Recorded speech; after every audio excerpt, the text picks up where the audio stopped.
Determining the overcurrent device size for unbalanced loads can be approached using methods outlined in the National Electrical Code.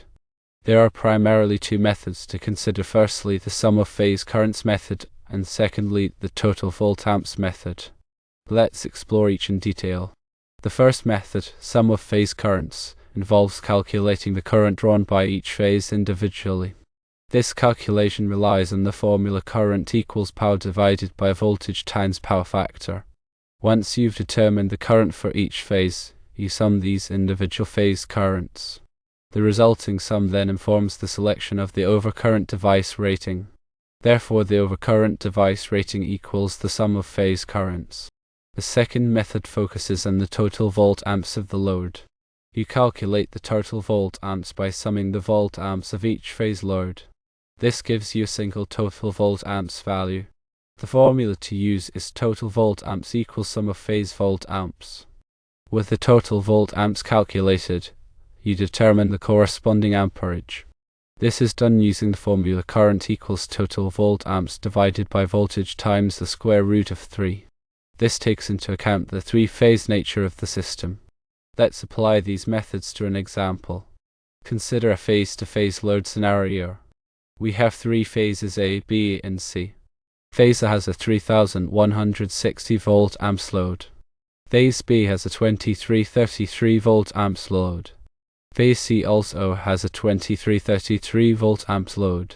Using method 1, sum of phase currents, we first calculate the current for each phase. For phase A, the current is 3160 voltamps divided by 208 volts times 0.33, which equals 44.27 amps. For phase B, the current is 2333 voltamps divided by 208 volts times 0.33, which equals 32.84 amps. For phase C, the current is 2333 voltamps divided by 208 volts times 0.33, which equals 32.84 amps. Now, we sum these currents to determine the overcurrent device rating. So, 44.27 amps plus 32.84 amps plus 32.84 amps equals 109.95 amps. Using method 2, the total voltamps method, we first calculate the total voltamps.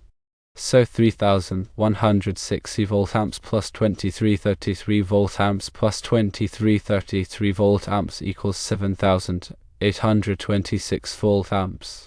Then, we calculate the current using the formula current equals total voltamps divided by voltage times the square root of 3.